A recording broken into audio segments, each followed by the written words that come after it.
Hello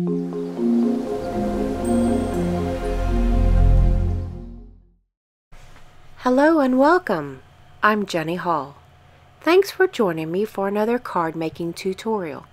Today I'm creating a colored rose, or painted roses we could call it. I'll start off this project by inking up my sponge brayer with gray ink. I'm using Smoky Slate for the gray, and I am going to build in some soft sky, which is a very light blue ink. This is a piece of designer series paper or pattern paper that will take ink very, very well. It's called Petal Passion designer series paper, and inking it is just a wonderful joy. To get a light, I'm not sure what I want to call it. It's a light gray, almost blue time of the morning when the sun hasn't quite risen, but you know it's on its way. So it's a kind of a mood that I was creating with the coloring of the background. For my stamping and coloring, I'm using a light colored stamped image. I used the same Smoky Slate, and I'm coloring it in to where the stamping's not really going to be seen. It's the coloring that will be seen the most. When coloring an image, especially flowers, I start with a light tone, build in and blend up the medium tone. I go in and add those really deep dark shadows. Then I go back and blend it out with that medium or light tone before I go with the lightest colorless marker. Stampin' Up's marker for that one is called a color lifter, and as you can see, it is white capped.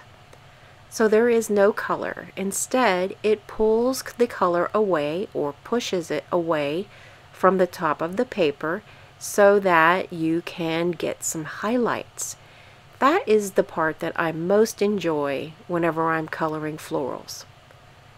The leaves are colored with a base of yellow, and then I add those dark shadowed areas with the dark green, and then I will go back with the light green and blend them all together.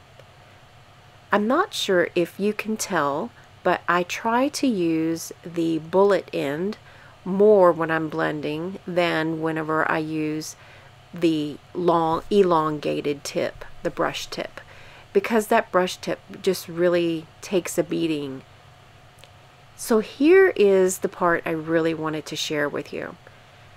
To get some highlights with a image that's colored is not always easy. So one of my little tricks is that I'll use that Stampin' Up chalk marker and add it on top of the areas that I really want to highlight or come off as white. As you can see, I can either dab it on or use it in strokes, but get the color onto the image. And this type of ink, it's a pigment ink, it does not soak in and blend with the alcohol markers. Instead, it creates another layer on top of the alcohol markers. This is going to be perfect to get those white areas back on your paper when you have trouble with the color lifter.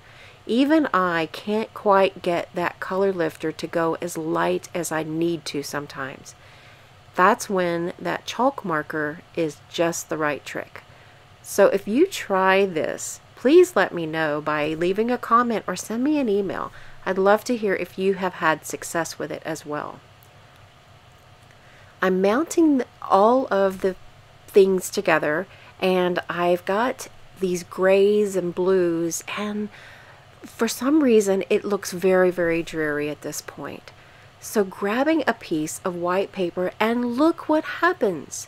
It lightens the entire project up and brings that hopefulness that it lacked before. And I know that's a strong word, but it just was way too sad for me. And I wanted this card to not be sad. I want it to convey a certain time of day I'm looking for that hopefulness, that morning time. The time of the day when all the possibility is there and everything could line up to be a great day, because you never know.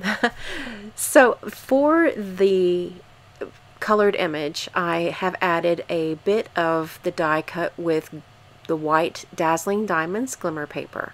That's going to add a bit more of that morning shimmer and lighten up the project even more. The inside of the card is kept with those blue tones, and it is finished.